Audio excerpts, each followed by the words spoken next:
Antes que nada, quería agradecerle a todo el equipo súper generoso, maravilloso del programa Presente Continuo por la invitación, por la atención y me siento pues súper bien recibido, así que gracias y también gracias a todos pues por estar acá.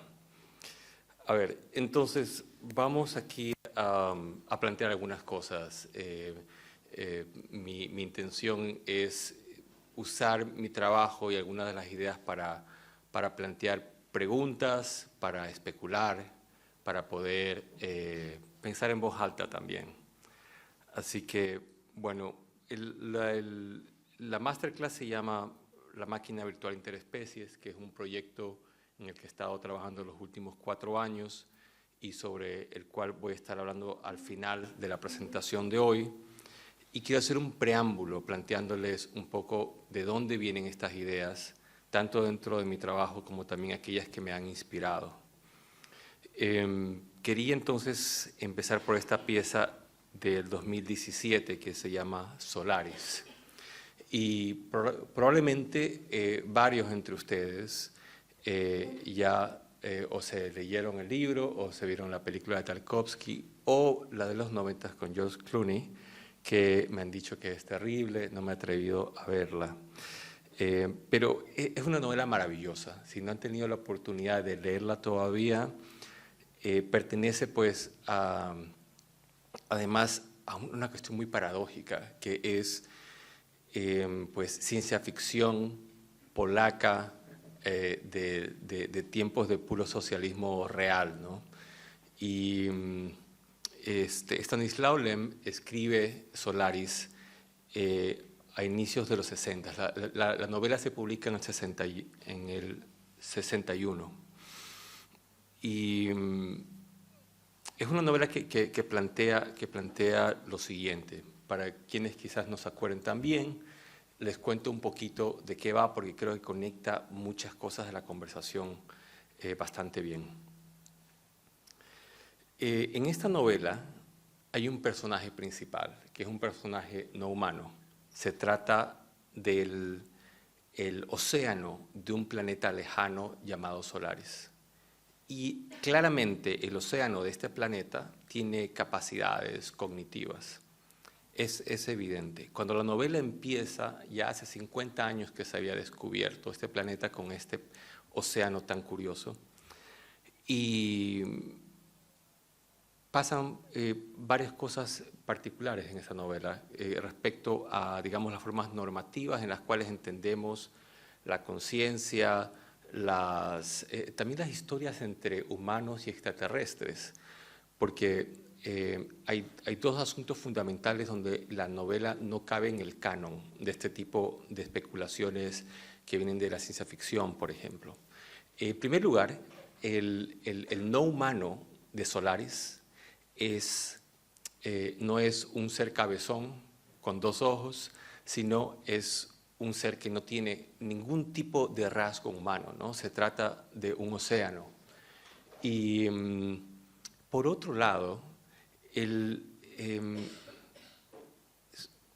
estas historias normales que uno se encuentra en History Channel y esas cosas, generalmente las historias van de que los extraterrestres han llegado al planeta Tierra porque supuestamente nosotros somos súper importantes y han venido porque quieren salvarnos. Somos así como una piedra preciosa perdida en el cosmos.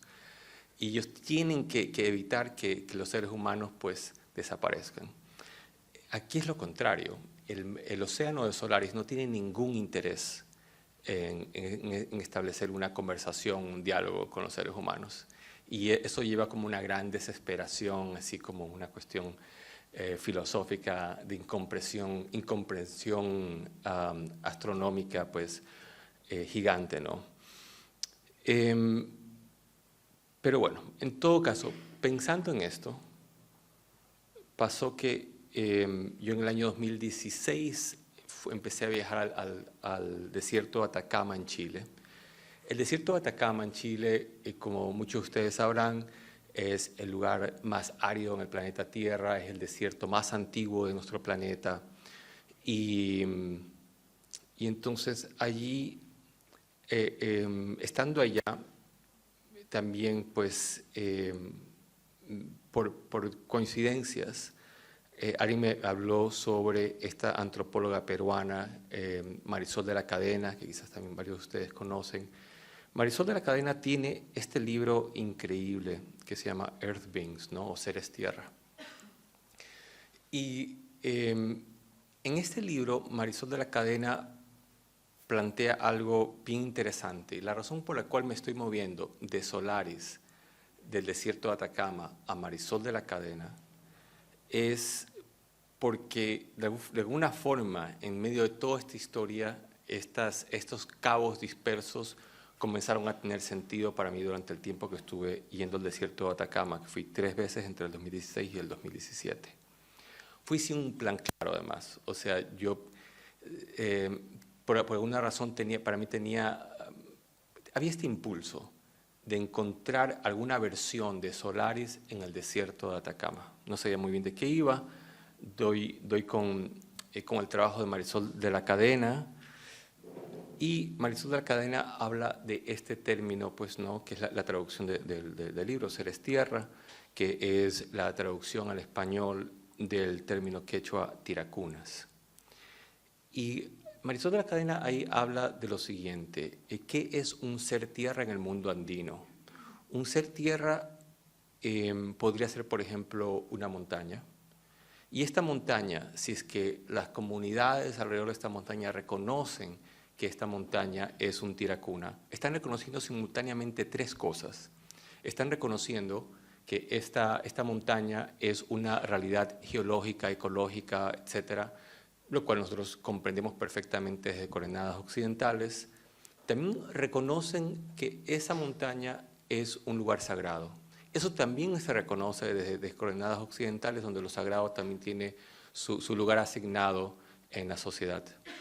Pero se reconoce una tercera cosa, y es que esa montaña tiene capacidades cognitivas.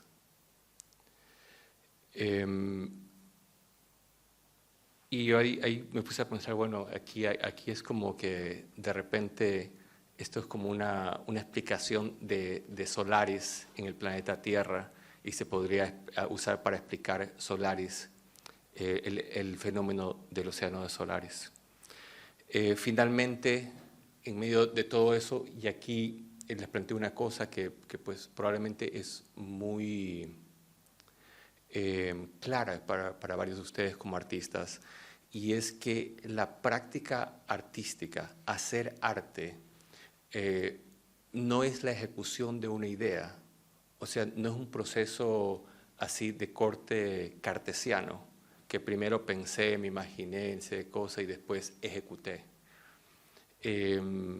Hacer una obra de una forma es como abrir múltiples puertas y ir entendiendo dónde está la respuesta de una pregunta que uno va elaborando y haciéndola cada vez más precisa a medida que va atravesando diferentes puertas.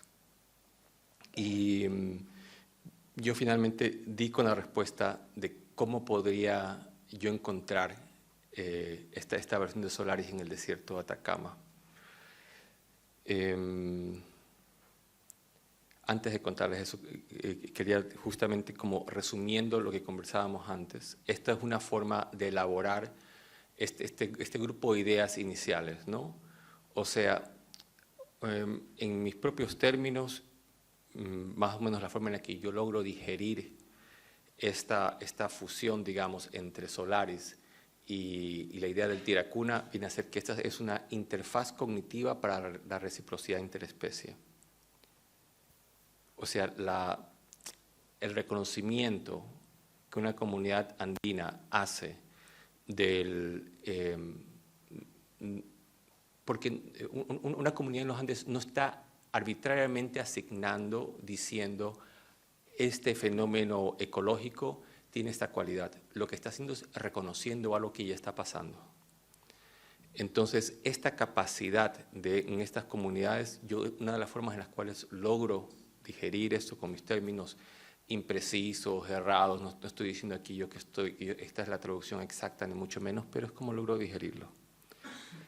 Entonces, finalmente para Solaris lo que decidí fue recoger un montón de kilos de arena del desierto, llevármelas y trabajando con diferentes expertos, el primer paso para esta pieza consistió en derretir la arena del desierto, convirtiéndola en vidrio. Este vidrio, consecuentemente, trabajando con otro grupo de expertos que trabajaban en óptica para astronomía, fueron diferentes, básicamente hicimos una serie de lentes fotográficos. Básicamente el desierto o un fragmento del desierto lo convertimos en lentes fotográficos. Y pues mediante el proceso de pulir y darle la forma pues a este vidrio que provenía de la arena del desierto de Atacama. Además, yo me di cuenta que lo mejor que podía hacer era no usar esta arena sin purificarla, dejarla tal cual, de tal forma que en su propia, entre comillas, imperfección, mantuviera los trazos de la realidad ecológica de la cual proviene. Y en un último viaje al desierto, pues regresé con esta cámara de gran formato a fotografiar el desierto de Atacama con el lente hecho del desierto mismo. Entonces, algo en lo que trato de insistir es que sí me interesa que mi trabajo tenga algún tipo de evocación poética y eso, pero algo que mencionaba ayer también es que sobre todo me interesa que mi trabajo sea antimetafórico. O sea, esto no es una metáfora de esta es la cosa tal cual. O sea, de hecho el trabajo es extremadamente literal y físico. Y pues las imágenes que provienen de haber fotografiado el desierto con el ojo del desierto mismo son literalmente las imágenes mentales de cómo el desierto se ve a sí mismo. Entonces, las fotografías resultantes pues, son tremendamente imperfectas, no son fotografías como esta de acá, como esta. Tienen un montón de anomalías y aberraciones ópticas, pero a mí me pareció eso fascinante, ¿no?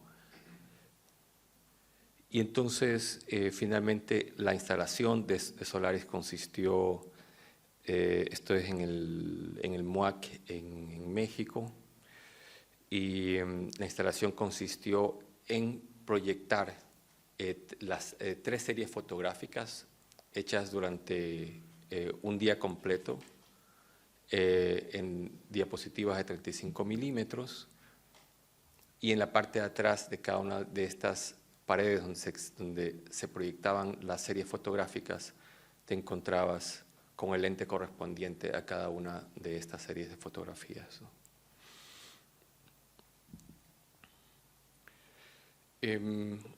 Hoy quería también aprovechar para compartir algunas cosas en las que estamos trabajando. Yo no trabajo solo, soy parte realmente de un equipo. Digamos, mi función en el estudio viene a ser como la de director artístico. El estudio se llama Estudio Antimundo y el estudio está en Quito. Desde el año pasado está en Quito. Y bueno, en este caso, este es uno de los proyectos que estamos trabajando también desde el año pasado, que se llama Oráculo. Y Oráculo proviene de un hecho que quizás varios de ustedes conocen, y es que hay una gran fluctuación de arena que viaja desde el desierto del Sahara en África hasta la Amazonía. Este fenómeno se conoce como ríos colgantes, ¿no? Y es bien interesante porque hay una correspondencia, hay una relación vital entre estos lugares geográficos y ecológicamente tan distantes y diferentes entre sí. Y de hecho, pues hay mediciones que se han hecho de los niveles de sulfuro, etcétera, de cuánto aporta al suelo amazónico toda esta, esta arena que viaja por encima del Atlántico hasta aterrizar en la Amazonía.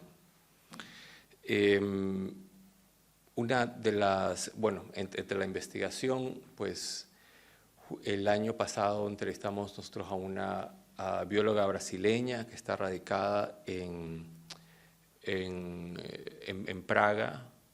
Se me va el apellido de ahora de ella, Juliana, que es una persona brillante que estudia este fenómeno. Y entonces ahí aprendimos con el equipo con el cual estamos trabajando esto, que pues se había extraído de tierra amazónica partículas del desierto del Sahara. También aquí hay dos temas ecológicos muy fascinantes. El primero es reconocer que cuando pensamos en entes ecológicos, solemos pensar como en algo que está como asentado en tierra, algo que es fijo. Pero se trata aquí de reconocer que la misma atmósfera terrestre es en sí, ella es un fenómeno ecológico particular y específico. Y por otro lado, reconocer aquí que se trata de un ser ecológico habitando otro, ¿no? El momento en que se encuentra una traza del desierto del Sahara en la Amazonía. Entonces, la semana pasada hicimos un scan electrónico de una de estas partículas, esta de acá. Y entonces, pues ahora estamos ya en el desarrollo, ya ojalá que final del proyecto, porque llevamos mucho tiempo trabajando en esto.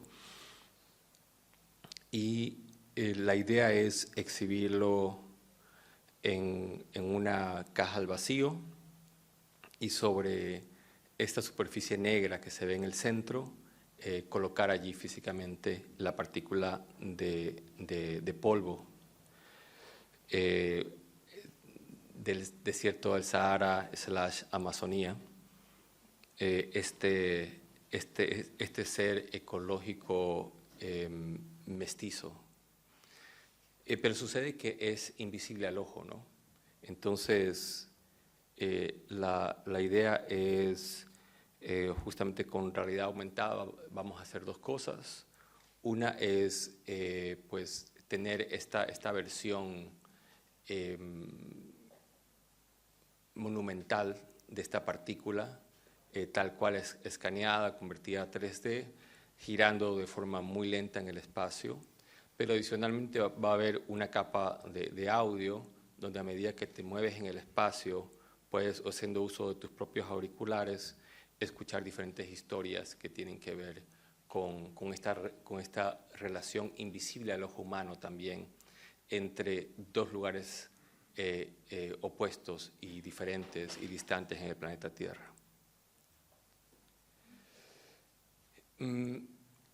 Otro aspecto que estaba pensando cuando hemos estado trabajando en Oráculo es el tema de la universalidad. O sea, quizás aquí me voy a mover un poco en otra dimensión, pero que tiene que ver con este próximo trabajo. Y es que,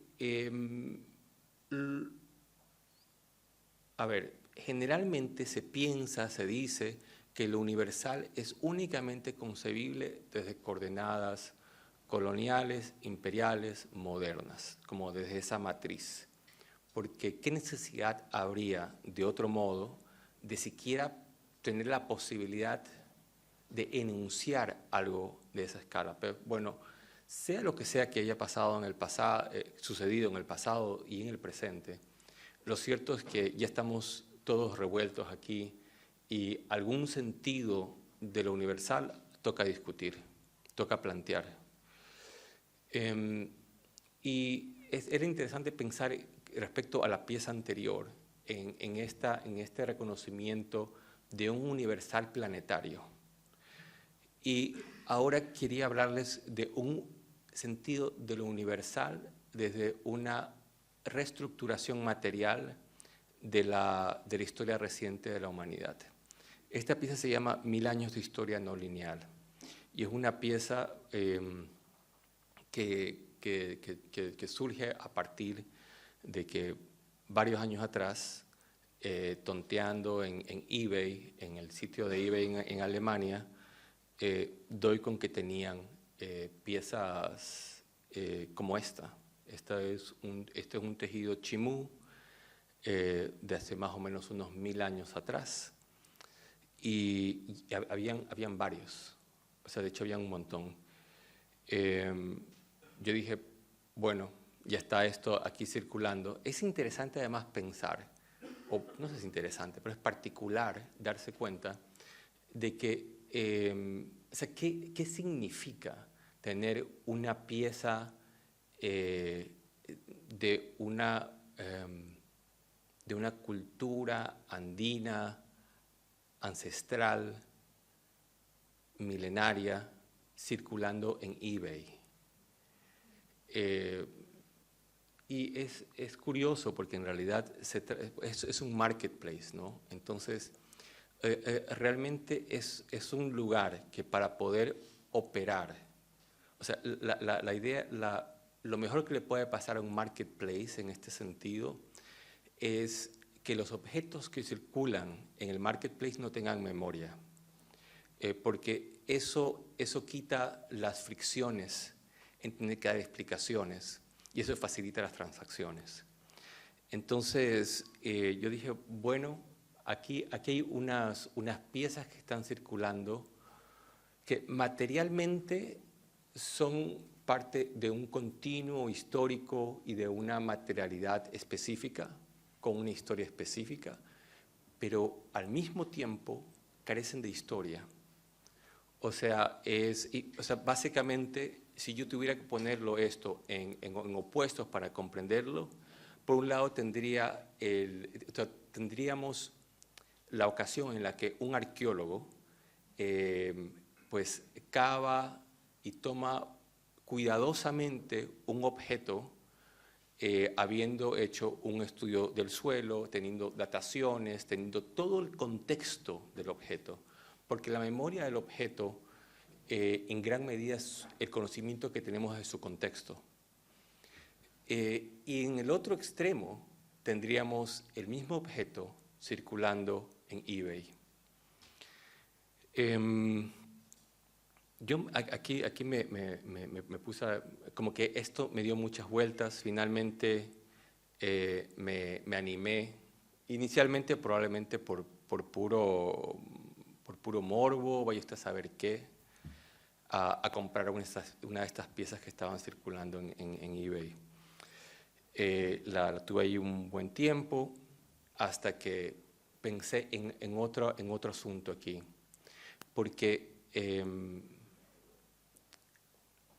pensé en el término integración, ¿no? O sea, ¿cómo se hace para integrar en una memoria física universal algo que ha perdido su contexto y su memoria? O sea, ¿cómo puedo yo tomar esto y contar otra historia que no sea la historia sin memoria de eBay, que no sea el copy-paste de la página de Wikipedia de la cultura chimú? ¿Cómo puede ser esto usado para crear otro espacio?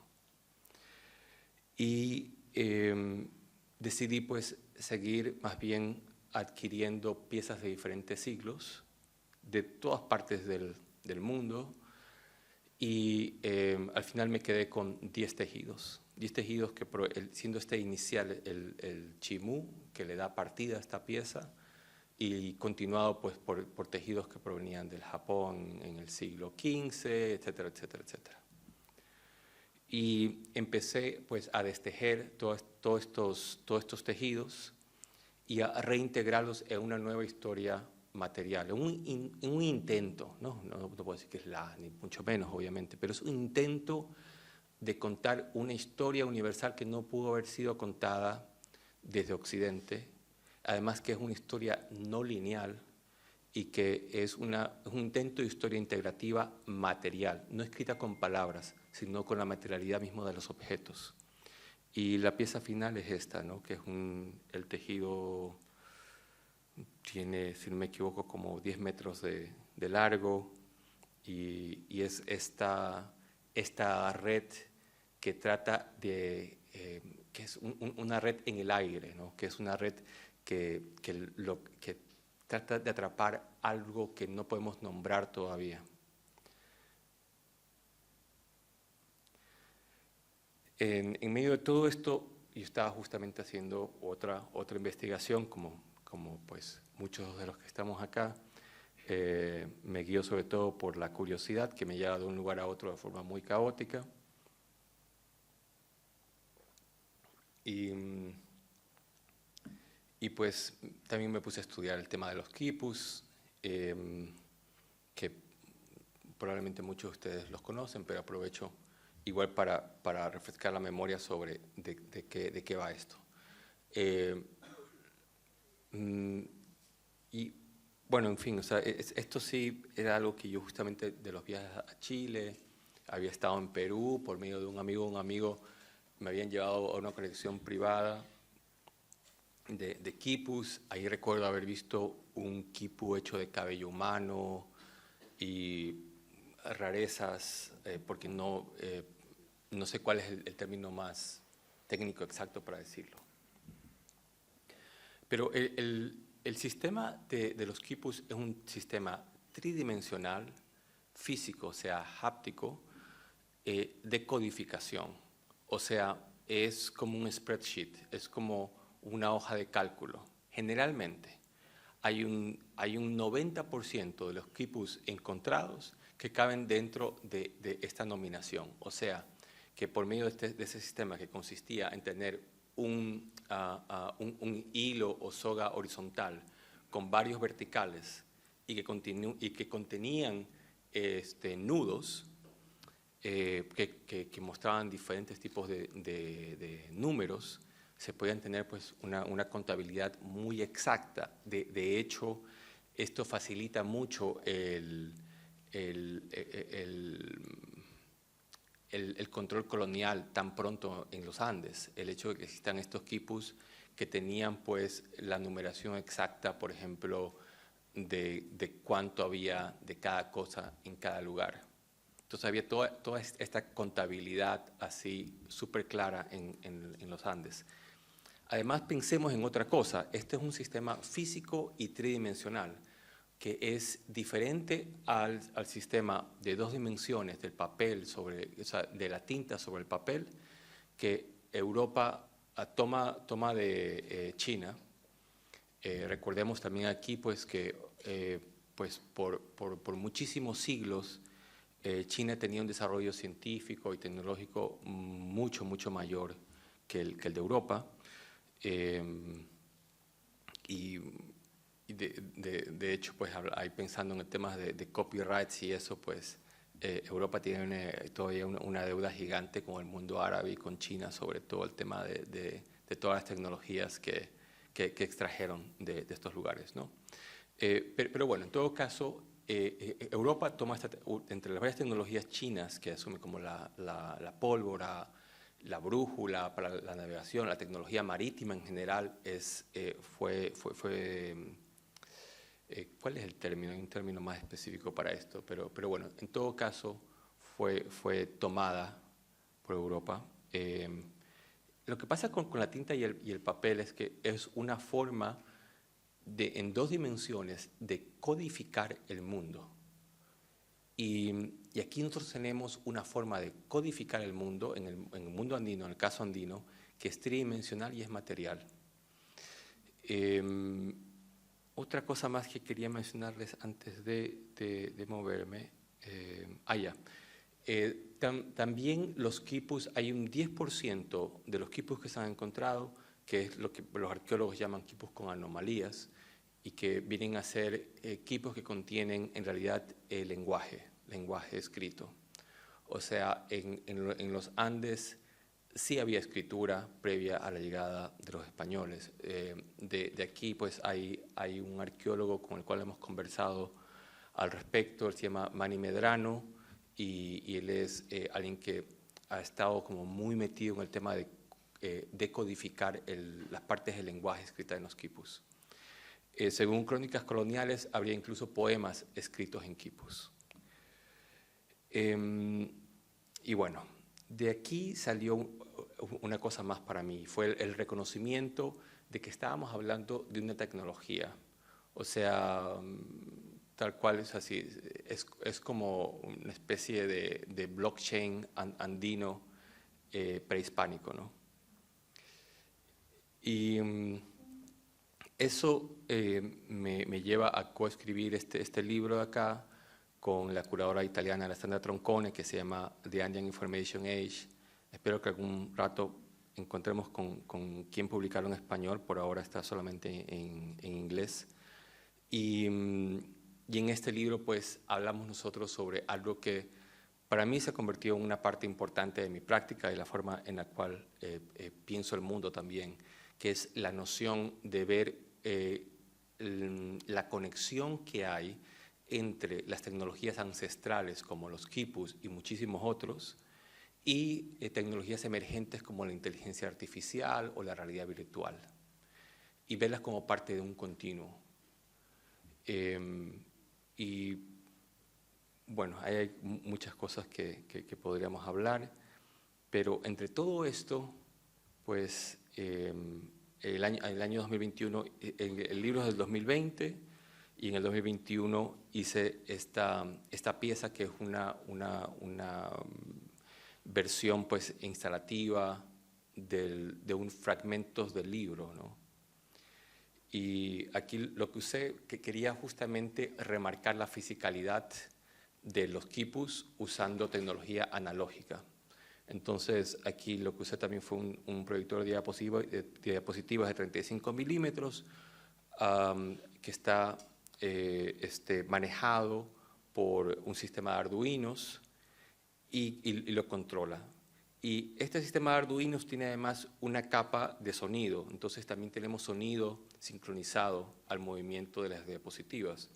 Y esto se iba a convertir entonces en una pieza audiovisual de más o menos unos 28 minutos de duración, que tiene un soundtrack, que tiene una voice over y tiene imágenes. Además, para complicarme más la vida de forma innecesaria, son imágenes producidas en ese momento en Blender, o sea, modeladas digitalmente en 3D y colocadas luego, o sea, en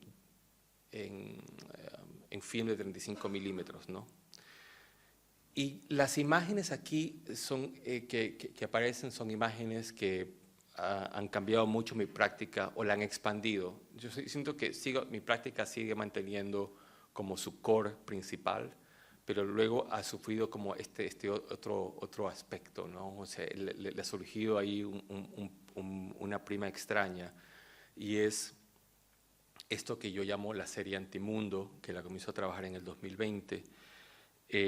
Mientras escribía el libro, en medio de la pandemia, deprimido como muchos de nosotros, lo que hice fue volver a dibujar. Y cuando empecé a dibujar, pues como que me di cuenta que estaba como influenciado por estas ideas de los seres tierra, y estábamos ya empezando a desarrollar unas cosas con inteligencia artificial, y empecé a hacer estos dibujos que se los voy a mostrar en un momento, o al menos en qué han evolucionado.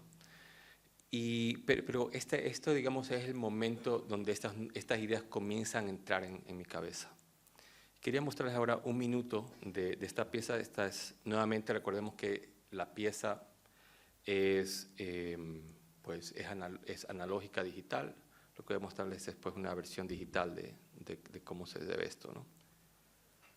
Permítanme acá.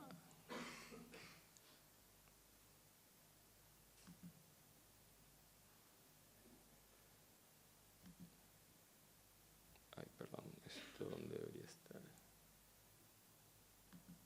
Acá, full screen.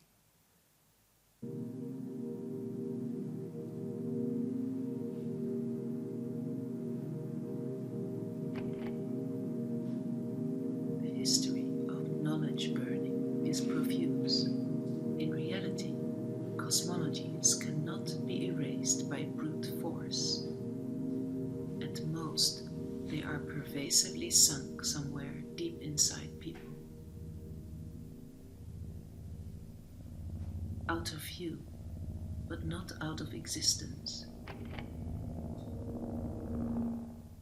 Every empire rules by building new realities upon repressed memories. Censorship is no longer executed by pouring gasoline over piles of books. Nowadays, the burning happens inside the user. Even the very concept of censorship is becoming outdated. The aim of the current power structures is to hack the cognition of the individuals, to manipulate from the inside rather than suppress from the outside.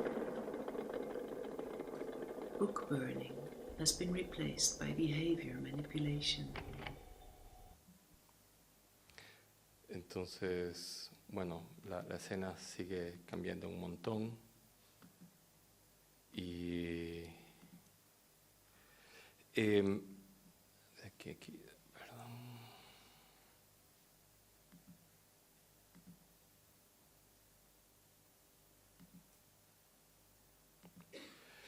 Y bueno, en todo caso, con esto pues comienzo a trabajar en esta serie que se llama la serie Antimundo, donde planteo la idea de la antitaxonomía. Esta es una idea muy importante, o sea, la idea de la taxonomía moderna pues es una idea muy influyente en la agenda colonial y la agenda también de la ciencia moderna. La idea de la taxonomía moderna proviene de este libro de Carlos Linnaeus, un naturalista sueco que en el siglo XVII publica Systema Naturae, y este Systema Naturae contiene esto de aquí, que es una clasificación de todo aquello que existe en el planeta Tierra. Entonces, Linnaeus propone dividir el mundo, toda la realidad planetaria, en tres reinos: el reino animal, el reino mineral y el reino vegetal. Es muy extenso esto, ¿no? Pero pasan aquí dos cosas que quería mencionarles y que le dan forma a este proyecto de la serie Antimundo. Y una de estas es lo que vemos aquí, la paradoja. Si ustedes ven, la paradoja contiene una serie de elementos que vienen a ser animales, de los cuales Linnaeus no está seguro de que existan o no existan. Entonces, la paradoja contiene, por ejemplo, un cierto tipo de rana, contiene el ave fénix, dragones. Entonces, en medio de todo este esquema, que es tan específico, que es tan ambicioso en tratar de catalogar y clasificar el planeta completo, pues hay estos márgenes de la ignorancia. Y yo estaba pensando también, viendo la paradoja, me estaba acordando también de cómo en los Andes, bajo ideas, por ejemplo, como las de las tres tierras, estas clasificaciones pierden completamente su valor, porque hay que entender algo, y es que lo opuesto a la taxonomía, o sea, lo opuesto a dividir y a segmentar el mundo de esta forma tan instrumental, son las relaciones. O sea, las relaciones aquí lo que está perdido en esta categorización es la relación entre una cosa y la otra. Entonces, este tipo de modelo es el modelo que va a dar nacimiento, obviamente, a una mentalidad extractivista, a una mentalidad que contabiliza las cosas en lugar de enfocarse en cómo una cosa se relaciona con la otra. Y yo aquí, pues, tomando esta inspiración un poco de la paradoja que aparece en el libro, en este libro tan influyente en la mentalidad occidental, comienzo también a hacer mis propias clasificaciones y los dibujos que venía haciendo desde el año previo de forma así muy... Son dibujos que mezclaban todo tipo de elementos, ¿no? Aquí, por ejemplo, vemos... Déjame ver si hay un zoom, sí. Este es un dibujo con pluma, así con esferográfico, súper low budget. Acá tengo unas cosas que hice con marcador y que tomaba un poco de gráficos de publicaciones científicas, pero lo que está dibujado con pluma azul, con esferográfico azul, pues es un ente como mutante, ¿no? Es un ente que mezcla todo tipo de cristales, formas orgánicas, hojas, y cualquier cosa podía aparecer allí. O sea, lo que aparece en estas imágenes carece de categorización, no hay categorización posible. Y de alguna forma también yo estaba pensando mucho en la historia de la representación de la naturaleza en la historia del arte occidental. Y aquí tenía otros dibujos, entonces también ponía yo cosas que me iba encontrando, tenía los dibujos allí, mis dibujos hechos con pluma y todo eso. Y de a poco pues me doy cuenta que podía aquí combinar más cosas. Aquí hay ya una versión de este imaginario con el que con el que comienzo a trabajar, este imaginario antitaxonómico, pues también donde tienes este ente que combina todo tipo de elementos y tienes unos quipus que caen también de allí. Para mí es como un momento en el que todo lo que yo había estado como acumulando mentalmente y todo tenía que aparecer allí y mezclarse, ¿no? Como una orgía planetaria, básicamente. Y también quería enfatizar la materialidad de la caja de luz que se ve acá, pues usando este tipo de geometría andina, y también me ayudaba como a enfatizar este tipo de materialidad de las cosas. Y luego también esto va a dar nacimiento a que estas imágenes se comiencen a convertir en pinturas al óleo. Decidí moverme también al trabajar con la pintura al óleo. Ha sido interesante porque la pintura al óleo obviamente antes de la aparición de la fotografía, la pintura al óleo era la tecnología más desarrollada que tenía Occidente para representar el mundo. Y obviamente la historia de la representación de la naturaleza está mediada por este tipo de tecnología hasta el día de hoy. Entonces yo decía, bueno, tomemos esta tecnología antigua y mezclémoslas, o sea, usémosla para hacer este tipo de representaciones. Las imágenes, además, que vemos aquí ya, además yo dije que a nivel de proceso quería mezclar todo absolutamente, ¿no? Sí, no era un tema solamente de representación, sino también del proceso en sí mismo. Entonces, aquí usamos redes neuronales, usamos desde el Midjourney, ciertas partes, Stable Diffusion también, entrenamos a un modelo de Stable Diffusion con un montón de diferentes imágenes de todo, también el planeta Tierra, como haber cogido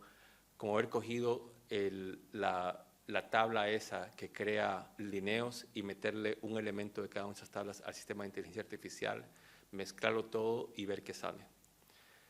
Y luego que obteníamos estas imágenes, quizás les ha pasado a ustedes como que probando estos sistemas generativos de imágenes, que las imágenes hechas con inteligencia artificial huelen a inteligencia artificial. Y eso causa una incomodidad. O sea, no una incomodidad, más bien generan un hartazgo inmediato. Entonces, yo entendí que debíamos hacer era no usar las imágenes directamente, sino pasarlas por otra instancia de manipulación que era mucho más manual aunque digital. Y es que empezamos a importar al software de 3D que se llama Blender muchas de estas imágenes y a usarlas como texturas y como formas. Y entonces armábamos ya la composición final en el Blender, manualmente. Eso hacía también ya que la imagen final ya no tenga este feeling que como que se hubiera sido parida por el Midjourney. Y también nos permitía un nivel de detalle mucho mayor, ¿no? Entonces, esta también es una pintura al óleo, hecha con este método. Y son imágenes tremendamente barrocas, caóticas, como lo mencionaba antes, ¿no? Estas como orgías planetarias antitaxonómicas. Y pues ya metido en todo esto, también ya dije, bueno, imprimamos cosas así en 3D y mezclémoslas con otros elementos, ¿no? Esto es una impresión en resina, que como saben quizás muchos de ustedes, es un tipo de impresión que no deja las marcas de las líneas típicas de impresión de 3D. Entonces le da como este feeling mucho más industrial, de hecho. Y aquí lo que se ve gris en el fondo es piedra volcánica, entonces hay un bloque de piedra volcánica y la parte de 3D está impresa y diseñada para estar alrededor de la roca volcánica, y luego tienes estas como velas que asumen unas formas como de serpiente, y nuevamente no es una realidad en la que todo puede convertirse en todo. Y aquí también pues hay una versión también de esto, pero me parecía también increíble como que esta idea del antimundo puede invadir el mundo y como que tomarse objetos, ¿no? Y aquí tienes las suelas de estas botas de motociclistas y medio Mad Max, con este feeling como de ciencia ficción también.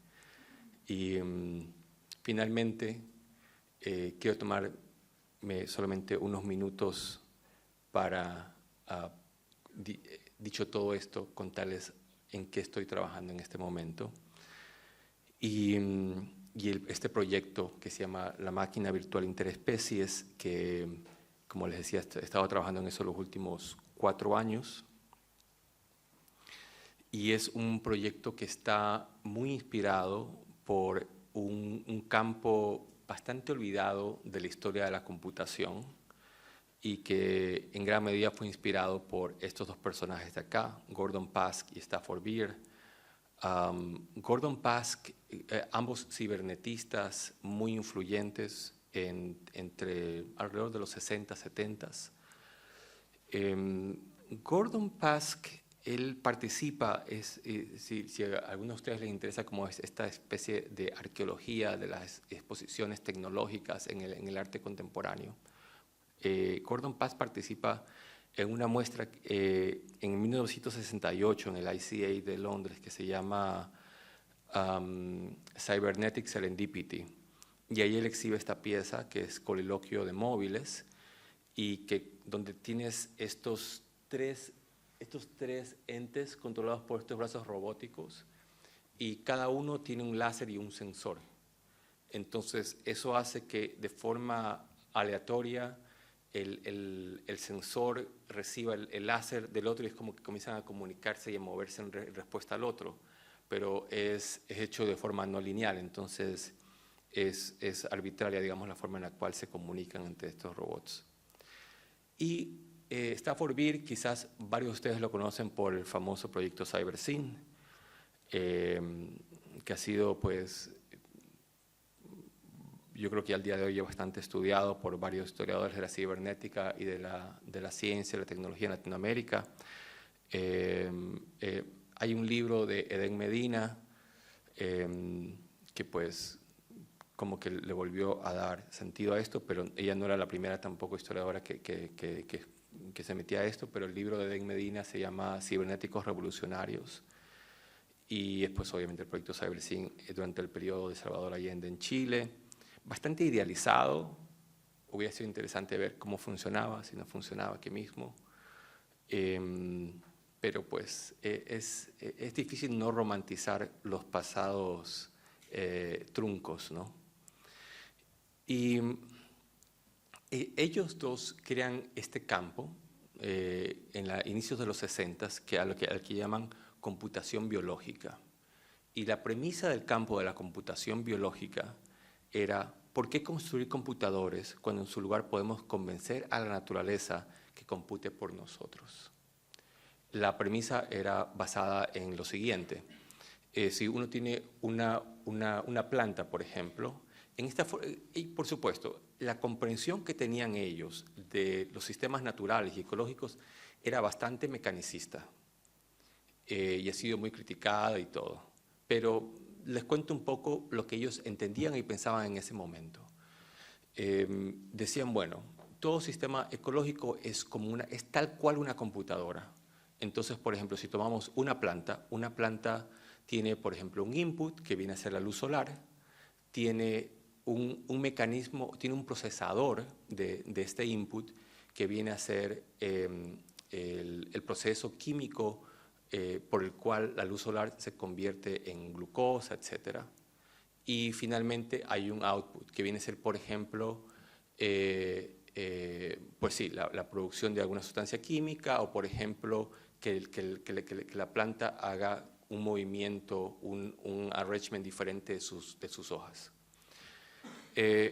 Entonces decían ellos, y es súper interesante porque es un momento histórico, de hecho entre los 50 y los 60 es un momento histórico donde no se sabía qué tipo de computación es la que iba a triunfar. Tengamos en cuenta de que no era claro que las computadoras digitales iban a ser mejores que las computadoras analógicas en ese momento. Entonces, de hecho, hay un montón de experimentos con computadoras que funcionaban con agua. Hay una computadora que funciona con agua que fue hecha en los años 60, o sea, con tecnología hidráulica, y es una computadora que se llamaba Moniac, y que de hecho la compró el gobierno de Guatemala para hacer cálculos y predecirle supuestamente, ¿no?, el funcionamiento de la economía del país. Y se hacen un montón de experimentos. Entonces es parte como una mentalidad de esa época, y pensemos además que es la década del 60, ¿no?, donde hay un boom tecnológico también increíble, las primeras ideas del Internet aparecen, la cibernética era también una ideología muy, muy presente, que hoy el día de hoy ha desaparecido bastante de la conversación. Y se plantean ellos esto. Entonces, dicen ellos, no necesitamos ni siquiera saber cómo funciona el sistema. La naturaleza, decían ellos, es una caja negra. Y esto es interesante porque ellos son antimodernos. Recordemos que la promesa fundamental de la modernidad a nivel científico era abrir las cajas negras, esa era la promesa, ¿no?, abrir las cajas negras de la naturaleza y mostrarnos su funcionamiento interno. Y ellos dicen, no hace falta. O sea, nosotros sabemos que una planta de alguna manera está procesando el input y tiene un output. ¿Y cómo sabemos que esto funciona? Porque la planta está viva. Entonces, la pregunta de ellos era diferente. Era no cómo construir la computadora con componentes electrónicos o lo que sea, sino cómo convencemos a la naturaleza que compute por nosotros. Y bueno, ahí crean una serie de experimentos. Ahorita me voy a saltar eso porque creo que el tiempo ya comienza a premiar quizás. Esto es un gráfico al que tuve acceso viendo los... Hay un archivo en Liverpool que contiene unas notas que hace Stafford Beer en base a sus experimentos con computación biológica. Finalmente esto no funciona, porque todo está mal. O sea, la premisa está mal, la comprensión de la naturaleza era demasiado mecanicista, y los experimentos son unos experimentos, o sea, poéticamente de la cosa más interesante, pero no funcionan. Y así que, pues, pensemos en que este es un momento histórico, además, donde pues, hay una relación utópica con la tecnología.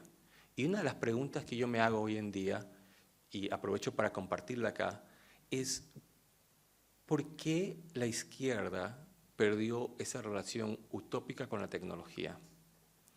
O sea, casi que ser de izquierda hoy, a menudo, no siempre, pero a menudo significa tener un comportamiento reactivo frente a la tecnología. Hay una definición de comunismo que da Lenin, que es el comunismo es el poder de los soviets más electricidad. 50%, o sea, la definición, así literalmente, el 50% de esa definición de comunismo es tecnológica. Yo me pregunto cuál vendría a ser el equivalente a la electricidad el día de hoy, con el cual pudiésemos pensar también de esas coordenadas, que sean coordenadas que no sean reactivas con la tecnología, sino que también sean, bueno, usamos la palabra optimistas, pero con asterisco, ¿no? Con una nota al pie de página. Hay un poema del 67 que es precisamente, para mí es como la encarnación y lo que va a ser ya muy pronto ya el colapso de toda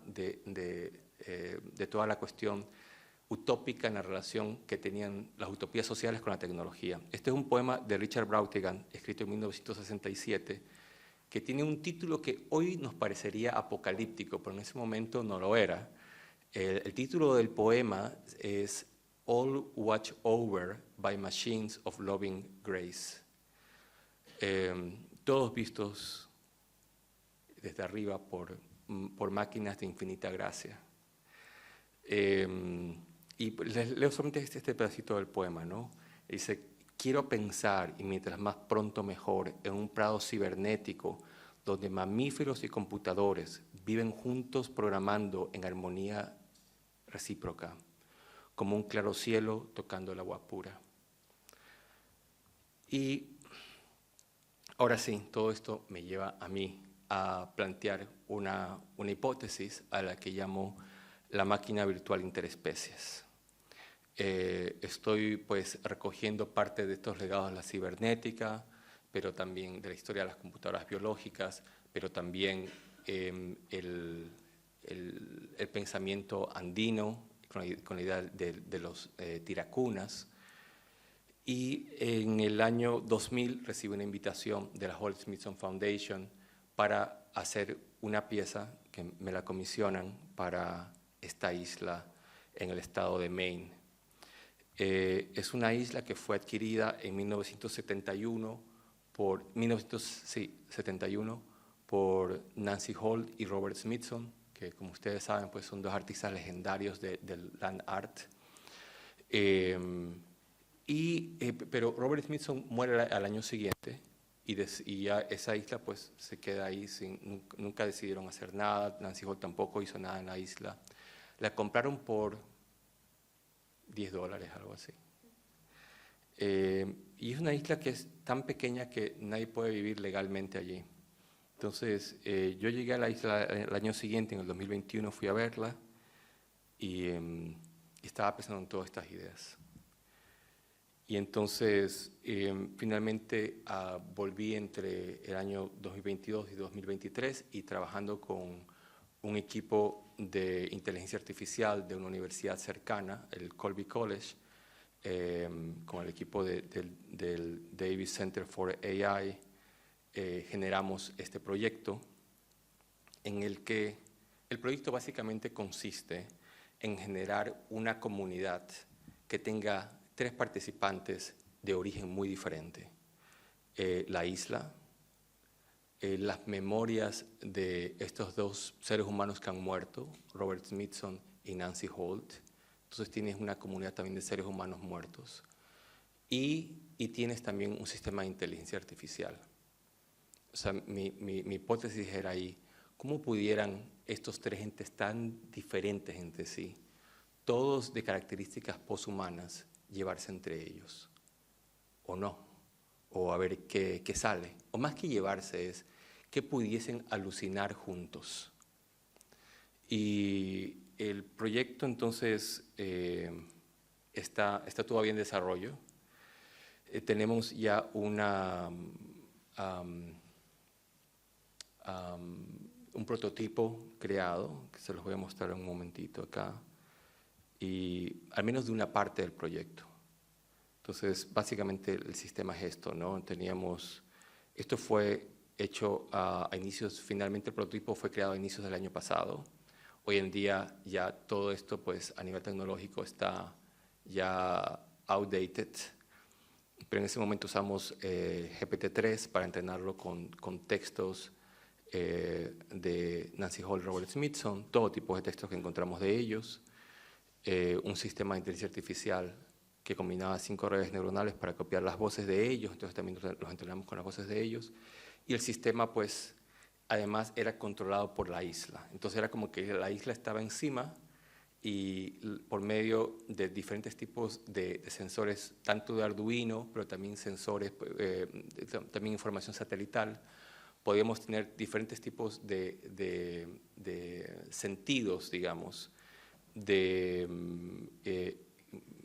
inputs, de aquello que la isla estaba experimentando en tiempo real, y que esto modifique la manera en que este segundo paso del AI más estos seres humanos muertos reaccionan. Entonces la isla tenía como un control como sobre este otro ente humano no humano. Y entonces lo que hace el sistema finalmente es imaginar otros mundos posibles, otras realidades planetarias posibles. Entonces, por ejemplo, les pongo esto así unos 10 segundos. I'm a flying mineral living in the desert, a place where mining operations have long since overrun the land. In this world, all of us, animals, minerals, plants, and robots, have consciousness. It's become my mission to reach out and befriend other creatures. Entonces, el paso final en todo esto, y esto ya es la última imagen de la presentación, ha sido pues tratar de imaginar cómo esto pudiese existir como una obra, ¿no? Entonces, lo que hice en el último viaje a la isla fue recoger piedras de la isla, y el proyecto final, que todavía pues vamos a estar elaborándolo entre este año y el siguiente, consiste en insertar pues dispositivos tecnológicos ocultos dentro de cada piedra, de tal forma que puedas, con estas piedras que físicamente pertenecen a la isla, poder ser partícipe de este como canal de conciencia poshumano, ecológico, artificial. Y con eso pues termino. Así que muchas gracias.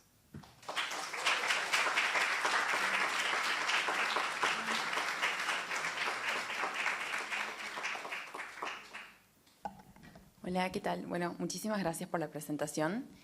Quería hacer una pregunta sobre todo en torno a las primeras obras, sobre todo a Solaris, a las experiencias en el desierto de Atacama y a lo que tiene que ver con el quipu.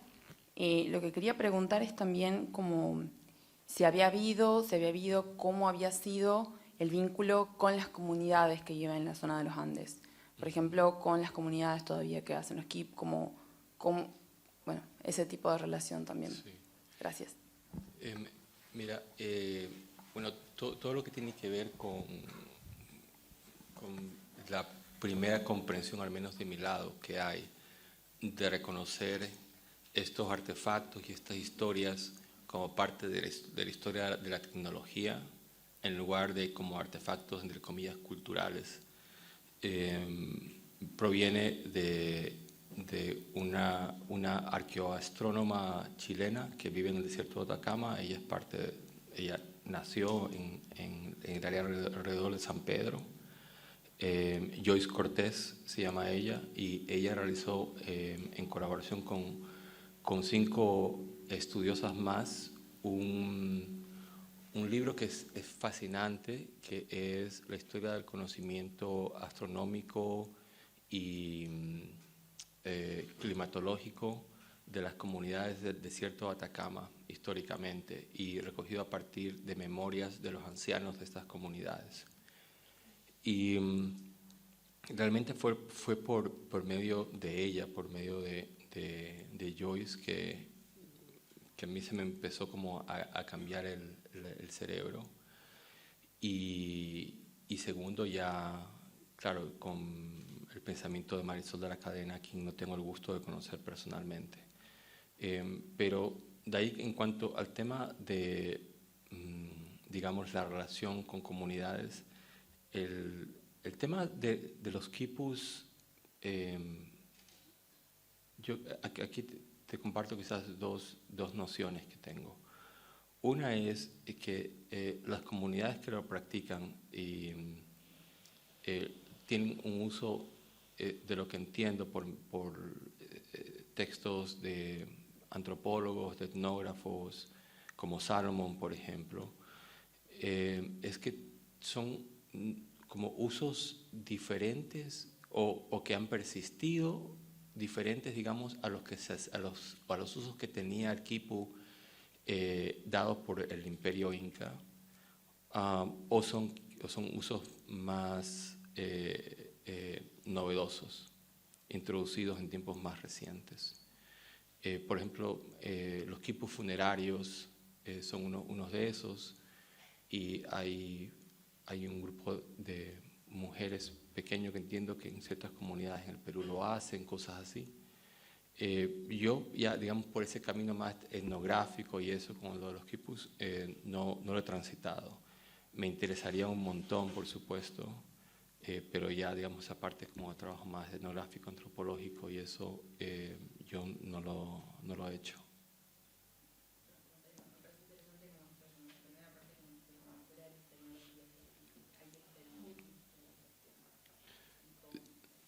Sí, es que sabes que, si tú,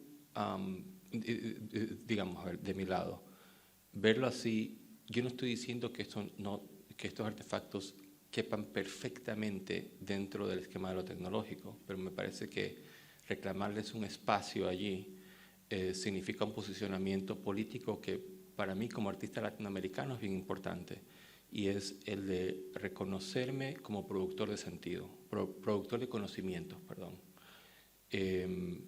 Y para mí ese es uno de los espacios en disputa más claros que hay, y quizás de los que están más difusos, porque plantearse esta noción de que uno como artista, si trabaja desde ciertas aristas, está haciendo algún tipo, yo no sé si de contribución, pero está participando, digamos, de la producción de conocimientos en el planeta, en la sociedad, etcétera. A mí me parece como uno de los muchos lugares que como artista uno puede habitar en nuestro tiempo, ¿no? Y para mí sí es importante hacer esta cartografía personal, de decir, estos objetos pertenecen allí. Mi práctica también forma parte de esa conversación, ¿no?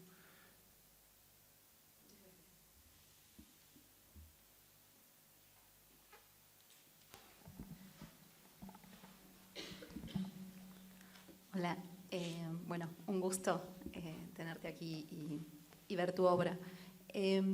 Veo que siento que una de las principales hilos que tienen todas tus obras es hablar justamente de las relaciones entre pasado, presente y futuro, pero también todo esto ligado a la tecnología, ¿no?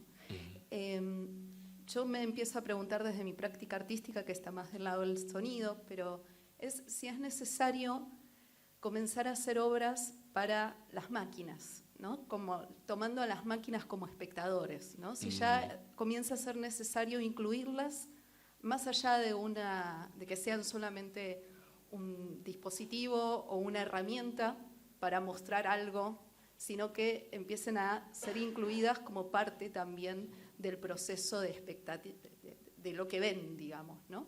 Sí. Para repensar también este presente, pasado y futuro, y estos datos que uno da en estas obras sean también resemantizados de alguna forma. ¿Qué pensás acerca de eso, si en algún momento se planteó en tu colectivo? Mira, yo sobre eso te menciono dos cosas. Una, creo que a nivel macro, una de las diferentes formas en las que se puede ver la historia del arte es que la historia del arte es la historia de las tecnologías que usamos para hacer arte. ¿Qué quiere decir esto? Generalmente la mentalidad con la cual uno suele pensar la tecnología es que la tecnología es como una herramienta sin mente que está esperando que venga alguien con una idea para poder hacer algo con esa herramienta. Pero en realidad el proceso es más bien al revés, porque, por ejemplo, no es hasta que la fotografía se inventa que somos siquiera capaces de imaginar que es posible capturar en una imagen algo que sucede en una fracción de segundo. Porque lo que se hacía con la pintura era más bien tratar previo a la aparición de la fotografía, era tratar de retratar una circunstancia, una instancia, pero no era siquiera posible articular la idea previo a la aparición de esa tecnología de que es posible capturar algo que sucede en una fracción de segundo. Y lo mismo sucede con todas las tecnologías. Es realmente la aparición de las tecnologías lo que nos permite a nosotros pensar lo que se puede hacer. No es al revés. Entonces, cuando he dicho esto, pues a gente que viene del campo de historia del arte y todo les suele molestar porque les parece que es una forma demasiado mecánica, qué sé yo, de hacer esto, pero está bien, ¿no? Lo otro es respecto a ver, si es que hacemos arte para compartir con otros y hay un principio de empatía que forma parte de la relación entre arte, entre artista, práctica artística y público. Ahí la pregunta que cabe es, entonces, si es que ese tipo de empatía básica puede también emerger de un sistema de origen artificial. A mí no me queda claro de si sí o si no. No sé cuál es la respuesta, estoy súper abierto a que aparezca.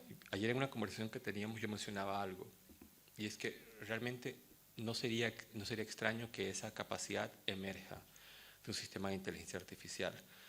Considerando, por ejemplo, lo que conversaba ayer en el desayuno, era que uno de los programadores de OpenAI, que participó tanto en la programación de GPT-3 como de GPT-4, nuestros Large Language Models, se le ocurrió una noche un test para hacerle, cuando estaban ellos programando el GPT-4. El GPT-4, las diferencias que tiene con el GPT-3 son varias. Una de esas es que tiene acceso en tiempo real al Internet, que el GPT-3 no tenía, y además su arquitectura es completamente diferente. Entonces, el experimento que se le ocurre a este programador era darles al sistema, y usa el mismo prompt en los dos sistemas, GPT-3 y GPT-4. Y el prompt básicamente lo que decía era, dado los siguientes elementos, 10 huevos, un martillo, una piedra, etcétera, etcétera, etcétera, ¿cómo los colocarías verticalmente? Y la respuesta del GPT-3 era una respuesta que lingüísticamente tiene sentido, pero que no tiene sentido en el mundo newtoniano en el cual nosotros nos movemos, que era colocar los 10 huevos uno encima del otro, encima de eso colocar el martillo, etcétera. Y el GPT-4 daba la respuesta física correcta, que era coloca los 10 huevos en un plano horizontal, sobre estos colocar el martillo, encima de la piedra, bla, bla, bla. Y entonces es curioso porque lo que pasó allí no es que el Large Language Model te estaba dando una respuesta, qué sé yo, académica de un problema físico, sino que en base a elementos cotidianos era capaz de hacer una deducción que nosotros podemos hacer solamente porque tenemos un cuerpo. Y este sistema podía hacerlo sin la necesidad de tener un cuerpo. Entonces, no sería extraño que cualidades que no podemos prever en este momento vayan a emerger de estos tipos de sistemas, porque sí tienen una cualidad emergente que no es la simple suma de los elementos que forman parte del sistema. Sí.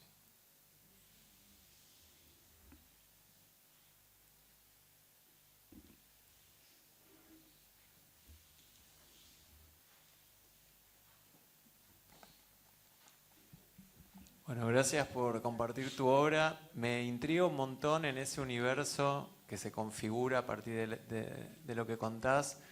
¿Cómo consolidás la idea de tecnología en relación a técnica y cómo entra el cuerpo? Si lo pensás como una tecnología, no desde un lugar mecanicista para nada, sino así como lo pregunto. Sabes que, bueno, hay alguien que para mí ha sido clave encontrar en esta preocupación que mencionas, es Jaron Lanier, ¿no? Que Jaron Lanier es tecnofilósofo como muy influyente, ¿no? Que él crea la primera startup de realidad virtual en Silicon Valley en los 80s, y luego él es alguien como que trabaja dentro de la industria. De hecho, él es parte al día de hoy de uno de los equipos de investigación de Microsoft, pero también es como un outsider en el sentido de que el tipo ha mantenido su autonomía intelectual y todo. Y él tiene este libro que es la historia de la realidad virtual, ¿no? Y que se llama Dawn of the New Everything. Y allí él plantea algo que para mí es clave en esta conversación. Y dice él, la realidad virtual, o las compañías que nos tratan de vender la realidad virtual, nos dicen que vamos a ingresar a una experiencia inmersiva, pero esa experiencia inmersiva no es tal, porque la realidad virtual, literalmente, en sus palabras, es nada más que la misma vieja tecnología audiovisual del siglo XX puesta alrededor de tu cabeza. O sea, es un dispositivo audiovisual normal del siglo XX alrededor de tu cabeza. Y él dice, para que una experiencia sea inmersiva, debería tener áptica. Y aquí me muevo a lo del cuerpo, ¿no? Y Jaron Lanier da una definición de áptica que es muy, muy interesante y muy clara, que es, áptica es la sensación de tener un cuerpo. Y entonces, estamos en un momento donde nuestro cuerpo es como, en términos ápticos, es marginal al fenómeno tecnológico con el cual interactuamos todos los días, que vienen a ser nuestros smartphones. Nuestros smartphones están mucho más cercanos a la tecnología del papel y la tinta, o sea, a un dispositivo de 2 dimensiones, o que representa el mundo en 2 dimensiones, que de un dispositivo háptico como por ejemplo los quipus. O sea, los quipus en ese sentido, y es algo que planteamos con Alessandra en el libro, los quipus son aquellos que le hace falta a la realidad virtual. O sea, es un sistema háptico de codificación de conocimiento. Tienes que usar tus dedos, tus manos, incluso la textura del quipu contiene información, el color de cada hilo contiene información. Y es un tipo de dispositivo que habita las 3 dimensiones espaciales del mundo que nosotros experimentamos. Ahora, esto puesto en términos de mi práctica, yo lo que trato de hacer es de ser literalmente tan... a ver, me interesa mucho habitar estos 2 espacios simultáneamente. No sé si lo hago bien o mal, si está funcionando o no está funcionando, pero básicamente un espacio analógico o físico y un espacio virtual artificial. Entonces, tratar de que estos 2 continuamente se comuniquen el uno con el otro. En muchos casos lo hago de formas súper literales, ¿no? Como en la pieza esta de The Andean Information Age, que es literalmente un viejo sistema analógico hackeado con un sistema digital, y que también en sus propias imágenes son imágenes creadas digitalmente en un software de 3D y pasadas a los 35 milímetros analógicos del film. Y tratar de hacer este viaje de back and forth entre estos dos tipos de realidades. Porque siento que al final del día, tal como van las cosas, hay una disfuncionalidad en esa relación. O sea, muchos de los sistemas con los cuales interactuamos son tremendamente sofisticados, pero como que no están conectados con el mundo. Nosotros tenemos, sobre todo, justamente por esta relación taxonómica con la naturaleza, la tecnología actual tiene sobre todo una relación extractivista con el mundo. y una relación instrumental con respecto a la cognición humana.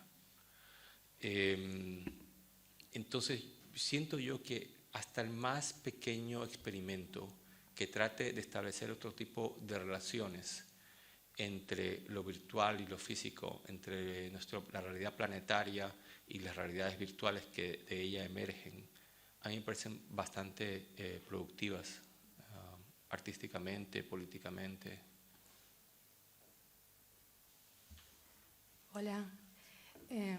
Yo te quería preguntar sobre la cuestión del pasaje, que podría pensarse como un pasaje interespecie, que es el pasaje entre el entorno donde producís las obras, los conocimientos científicos, filosóficos que las sostienen, o mismo las obras en sí, el emplazamiento en un espacio, como son los espacios expositivos, que simbólicamente son muy distintos. ¿Cómo pensás esa espacialidad del espacio museal, expositivo, en el vínculo con lo simbólico de tus obras que provienen de entornos que pueden ser muy disímiles y tal? Sabes que es interesante ver que en ese sentido el espacio expositivo a mí me parece un dispositivo bien interesante. Siento que el problema del cubo blanco no es el cubo blanco en sí mismo, sino que faltaría aún más radicalidad, o sea, faltaría que el cubo blanco el día de hoy, para que cumpla su función, o sea, esa función de separación del mundo, incluso tuviera inhibidores de señal de internet, o sea, que realmente sea un lugar donde no pueden distraerte con otras cosas. O sea, ya sería algo un poco parecido como a una especie como de santuario, así como la catedral de Rothko, ¿no? O sea, como un lugar donde realmente no puedas distraerte del mundo y que puedas, como un ejercicio, yo creo que maravilloso, poder aislarte un poco de eso para poder pensar en algo de forma súper específica.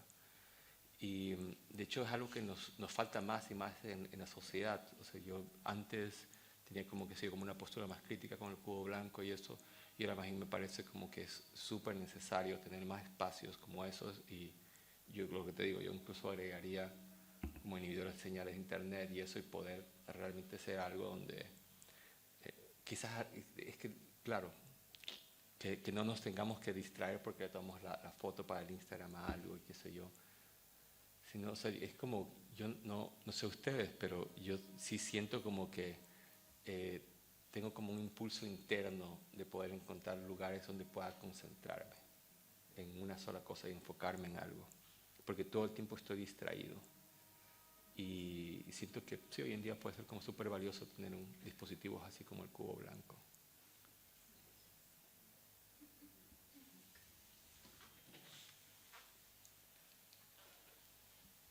¿Qué tal?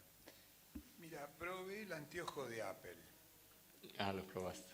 ¿Qué tal te fue? Bueno, a mí no me gusta, me marea, qué sé yo, pero considero que puede haber gente que va a vivir ahí adentro.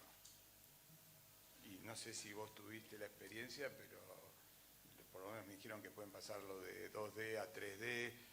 Me pasaron un video en 3D que la verdad estabas ahí. O sea, me impresionó mucho el tema. No sé si lo vivenciaste, trabajaste con eso o todavía. Sí. Tenemos unos experimentos hechos con los lentes de Oculus, que son los que saca Meta. A mí me parecen unos juguetes bien fascinantes. A no ser que haya algún tipo como de cambio tecnológico realmente importante, yo siento que van a seguir siendo lo que son hoy en día, que es sobre todo como unos aparatos fabulosos con los que uno se queda unos 15 minutos, a lo mucho 20 quizás. Hay unos estudios que muestran que máximo puedes usarlos como 40 minutos en promedio, y siguen siendo como incómodos, como qué sé yo. Probablemente en el futuro sean diferentes. Yo no sé exactamente si vamos a vivir ahí adentro o no vamos a vivir ahí adentro. Es probable que los dispositivos que hoy en día habitan fuera de nuestro cuerpo, como nuestros teléfonos y eso, en algún momento pasen a ser, a formar parte de nuestro cuerpo, que ya no estén fuera, sino que estén dentro nuestro.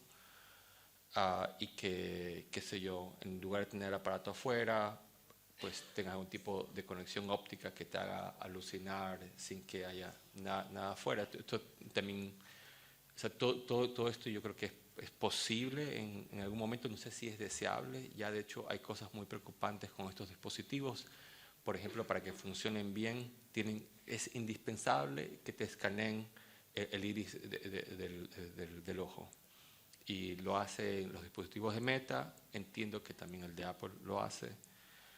Y eso, pues, en términos, obviamente, de preservar nuestras identidades por fuera del campo de los hackers digitales, y eso nos deja muy vulnerables, ¿no? Y cada vez, obviamente, la información biométrica que entregamos a estas corporaciones es preocupante. Pero más allá de lo que uno pueda pensar política, éticamente, quizás podemos vivir allí, pero hay cosas también que resultan inconvenientes, ¿no? A nivel práctico, digamos. Por ejemplo, comprar en el supermercado, han habido metaversos en los que han hecho cosas así como que tiendas tipo supermercados y entras, y es mucho más ineficiente que tener tu viejo website con la lista de las cosas, ¿no? Clic, clic, clic, clic y ya está. Pero Lo puedes tener, sí. Lo que yo vi puedes tener todo. Sí. Yo me imagino un tipo sentado en un sofá con un inodoro, un bidet y una ventanita y no sale de ahí. Es probable. Yo haría. Sí. Un empleado de Walmart gana $1.500, tiene que calificar facturas, puede vivir ahí tranquilamente, trabajar y comer. Sí, no, ahora que lo pienso es cierto, ¿no? De hecho, fíjate que algo que se ha hablado mucho en estos últimos días es sobre esta película Hair, ¿no? Y hay un montón de servicios, por ejemplo, online, que están generando muchísimo tráfico que tienen que ver con tener novias AI, ¿no? Entonces, esto se está ahorita disparando ese mercado. Y entonces, incluso o sea, con visuales muy básicos todavía, ¿cómo será con visuales más sofisticados, etcétera? O sea, como que vaya usted a saber. El otro tema que también me preocupa, que todavía no lo... es el tema de la comunicación. Vos vas a un bar y ves 7 amigos, cada uno está con el teléfono. Y a mí me pasa y entonces le mando un mensajito, che, podemos hablar, qué sé yo. Pues parece que hablan por el teléfono, no pueden hablar personalmente. Sí. No, te aclaro, y a mí en la empresa también me pasa. Nadie habla con el otro. Le mandé un mensajito. Y en mi trabajo tenés que llamarlo, mirá viejo, hace esto, si no te reviento, si no, no funciona. Y ¿cómo se dice? Y eso nadie lo hace. O sea, te digo como cosas que digo que está pasando. ¿Viste? Hay una epidemia de soledad, ¿no? Hoy en día, que está ligada a que la comunicación que tenemos por medio de WhatsApp, etcétera, más allá de que obviamente es conveniente, gracias a eso, qué sé yo hoy en la mañana pude hablar con mi mamá en Ecuador, etcétera. Por otro lado, carece de cuestiones afectivas fundamentales de la comunicación humana, como por ejemplo el contacto visual, cosas así. Y eso tiene como un costo cognitivo, afectivo muy grande. Pero por otro lado, la tecnología es tan conveniente, pues, que uno se queda atrapado allí y pues sí, hay un problema ahí de soledad, de problemas de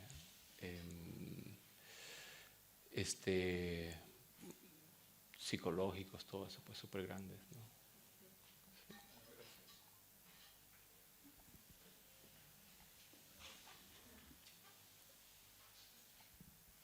Hola Oscar, gracias por la charla, también por compartir todas tus reflexiones de todos tus trabajos.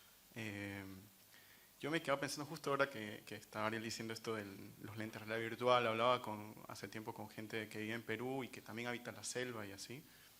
Y que pensaban en estas relaciones entre la realidad virtual y el consumo de San Pedro para viajar también y meterse en otra realidad y luego salir y estar como habitando dos mundos, pero desde otro lugar obviamente, con otras relaciones. Y en ese sentido pensaba en esas analogías entre tecnologías que nosotros utilizábamos contemporáneas y otro imaginario de tecnologías también. Y pensaba en cosas en general, tipo cosas que me interesan más como, no sé, las estrellas, puede ser como el zodiaco, las constelaciones como sistemas de predicción y los sistemas de predicción de IA, y si pudiera generarse una relación entre una tecnología predictiva y una tecnología predictiva ancestral, y bueno, y pensar en qué se predice, cómo, qué se usa, tiene entidad propia o no. Y mi pregunta es sobre tu libro, La Era de la Información Andina. Me quedé muy intrigado ahora que lo mostraste así 2 minutos, entonces quería como preguntarte si había, ¿qué otra reflexión de relaciones, no sé, las conclusiones tal vez, o sea, qué otras relaciones podrían haber encontrado entre las tecnologías andinas ancestrales y las tecnologías contemporáneas? No sé, algo más, digamos, que habría ahí de eso, o si hay alguna continuación de ese texto hacia esa misma dirección, un poco así. Sí, a ver, ese libro es el segundo libro que sacamos. El primer libro era más bien ligado a la historia de la ciencia más que a la historia de la tecnología, y el primer libro era sobre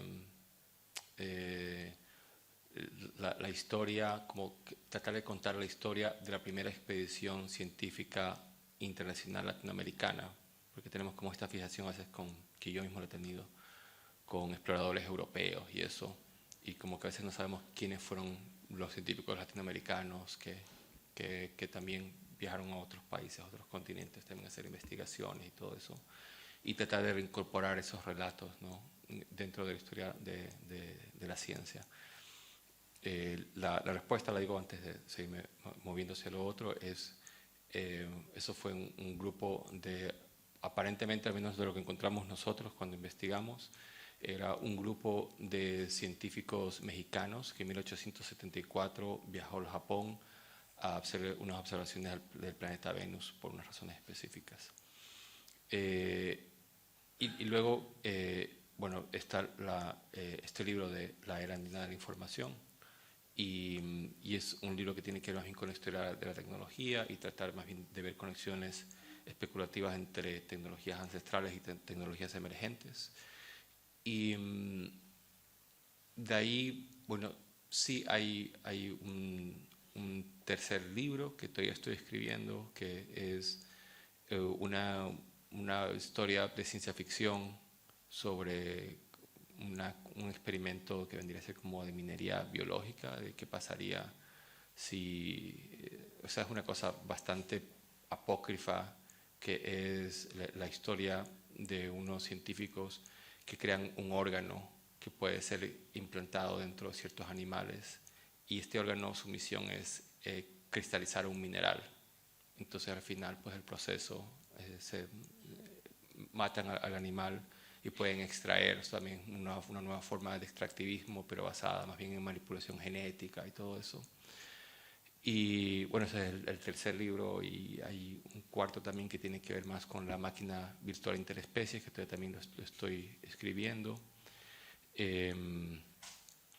Y sí, o sea, hay como, sabes que hay un espacio, yo creo que muy interesante, de producción de pensamiento y de posibilidades en Latinoamérica, a partir, por ejemplo, si ves lo que está pasando en la ciencia ficción latinoamericana, me parece que hay unas cosas increíbles.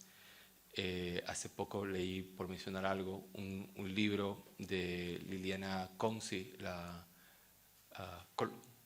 Colanzi, perdón, la escritora boliviana, y escribe un libro que se llama Ustedes brillan en lo oscuro.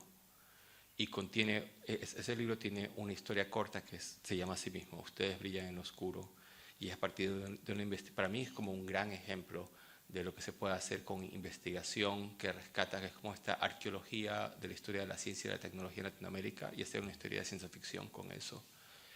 Y ella rescata ahí la historia de una gente, es en Brasil la historia, es una historia como muy trágica, no recuerdo el lugar donde fue, pero la historia va de un grupo de personas que encuentran botados unos elementos que brillaban en la noche y resultaban ser unas piedras radiactivas que eran parte del equipo de un hospital que había sido desmantelado, pero no habían sido desmantelados correctamente, y gente que trabajaba recogiendo basura se encuentra con esto, y ella cuenta la historia de un hombre que le hace un anillo a su esposa con una de estas piedras, etc. Pero, o sea, aunque me desvío un poco, en realidad, o sea, yo sí, lo que quería decir en base a la pregunta era que yo ahorita por donde voy como que me encuentro con estos futuros posibles pensados desde Latinoamérica, y quizás como reafirmando algo que dije muy brevemente hace poco, para mí es importante pensar esto de forma activa, no pensarlo de forma reactiva. Siento que una de las cosas que pesan mucho en el pensamiento crítico latinoamericano es ser reactivo frente a la modernidad, reactivo frente a la colonialidad, reactivo frente a las injusticias del mundo. No hay nada, o sea, no digo que eso esté mal, pero siento que si es la única mentalidad que tenemos nosotros para relacionarnos con la realidad y no nos damos la oportunidad de pensar que el futuro no es la mera el mero resultado de un pasado que linealmente supuestamente viaja desde atrás hacia adelante, sino que el futuro realmente es a menudo un devenir que se parece más a un meteorito que llega a ninguna parte de nuestras vidas. O sea, como que si no entendemos eso, yo siento que como que en Latinoamérica vamos a seguirnos repitiendo y viéndonos demasiado a través como de traumas sociales, identitarios y todo eso, que necesitan su espacio en la esfera pública, sin duda, no digo que no, pero que me parece que ocupan demasiado del imaginario de aquello que puede ser, el imaginario de lo posible también. Y yo, nuevamente, o sea, leyendo sobre todo autores de ciencia ficción latinoamericanos también, a mí me parece que hay unas cosas fabulosas también que podemos hacer nosotros. Súper, gracias. En horario, así que muchas gracias.